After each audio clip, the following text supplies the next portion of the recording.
George Washington. Facts they never taught you. The truth behind America's first president. You think you know George Washington. But what if most of what you learned was only the surface? Because the real story is deeper, more complex, and in some cases, uncomfortable. George Washington wasn't just a calm, noble leader standing on a battlefield. He was a man constantly walking a tightrope between power, failure, ambition, and survival. He didn't start as a hero. In fact, one of his earliest military decisions during the French and Indian War is believed by historians to have helped spark a global conflict. At just 22 years old, Washington led an attack that escalated tensions between Britain and France. That single moment contributed to a war that spread across continents. And yet, years later, he would become the face of independence. During the American Revolutionary War, Washington didn't win because he was unbeatable. He lost more battles than people realize. His army suffered from starvation, freezing winters, and lack of supplies. Especially during the brutal winter at Valley Forge, soldiers didn't even have proper shoes. Many wrapped their feet in cloth just to survive. Still, Washington refused to quit. But here's something rarely discussed. He was obsessed with control and discipline. He demanded absolute loyalty, and he punished failure harshly. Desertion was common, and executions were used to set examples. He understood something most leaders didn't. Fear and respect often worked together.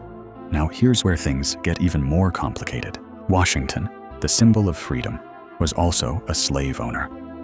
At his estate, Mount Vernon, he held hundreds of enslaved people. This contradiction is one of the most debated parts of his legacy. However, unlike many of his peers, Washington made a decision that stood out.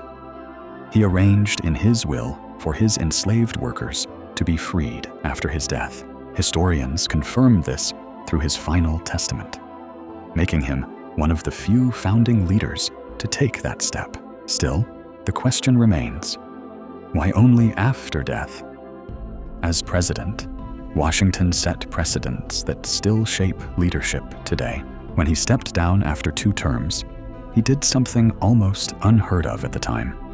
He gave up power voluntarily. This decision helped prevent the young nation from turning into a monarchy. There was even quiet discussion about making him king. He refused. That moment defined what leadership in the United States would become.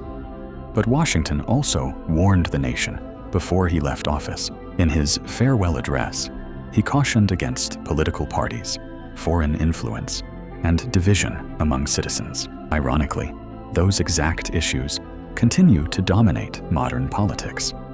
His words weren't just advice. They were a warning. And here's another detail most people never hear. Washington didn't die the way many assume. In 1799, after developing a throat infection, doctors treated him using bloodletting, a common practice at the time.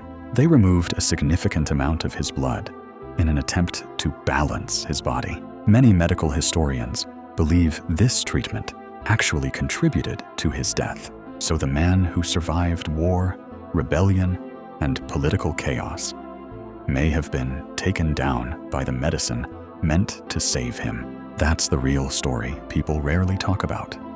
Not just a hero, not just a leader, but a man full of contradictions, powerful, flawed, disciplined, and deeply human. And maybe that's what makes his story still matter today, because history is not just about what we are told. It is about what we question. Follow Dark Evidence for more.